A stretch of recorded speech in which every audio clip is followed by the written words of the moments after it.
Welcome to Everything 101, brought to you by the Office of Leadership and Student Engagement. On March 15th and 16th, coming out monologues were held at the University of Calgary.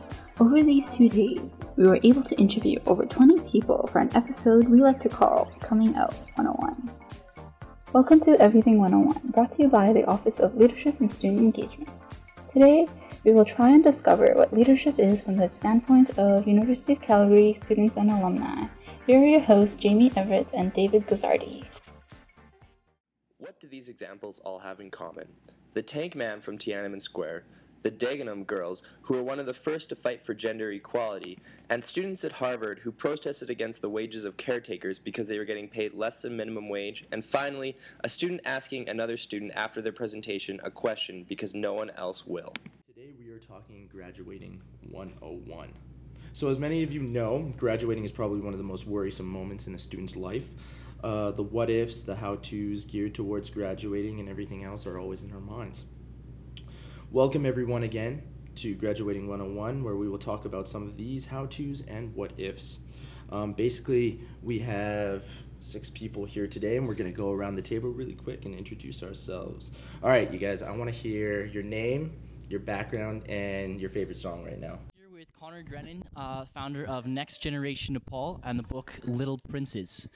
So we just have a couple questions. After attending the CCSL for 2011 here at the University of Calgary, we were just looking at what students got out of leadership. And so one of the things that we did is we asked students after hearing you speak, as well as all the other speakers, what they actually took out from international volunteering. And a lot of them seem to say that they want to do a lot of international volunteering as opposed to volunteering at home here.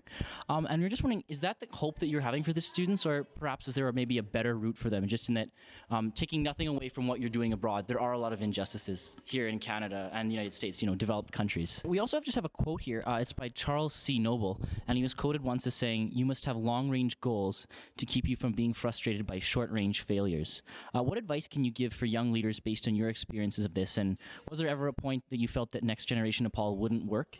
I had a son. I have 2 kids now, and I had a son who's about 2 years old now, and when I started thinking about him, I started thinking about sort of a parent out there who knew that Next Generation Nepal existed and who knew that we were going out there and finding kids, but then found out that the founder and the organization thought, well, each kid is just sort of a drop in the bucket. And wouldn't that parent beg you to just find one more child because that their child is next? Just find. I mean, if it was my son, I would beg them on my knees to just find one more child and then do whatever they wanted to.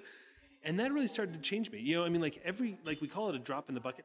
That child is somebody's entire world.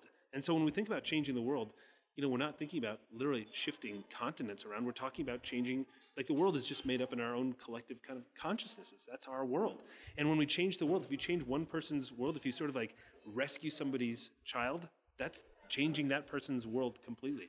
And it's the only way to do it. So I think that sort of really spurred me to keep on going, which was every child that we're rescuing is somebody's son or daughter. And that's enough just to do that one thing. Thank you. That was great. And do you have any final words? I'll let you have the last one if you have anything else to say. Yeah, sure. I mean, this has been an amazing experience. I just want to, not just thank the University of Calgary for hosting us and sort of all these student leaders for coming in, but just say how impressed I am with the fact that everybody's looking at taking this first step, because it's very easy to be inspired over a weekend of student leadership. Any kind of weekend like this, it's very easy to be inspired.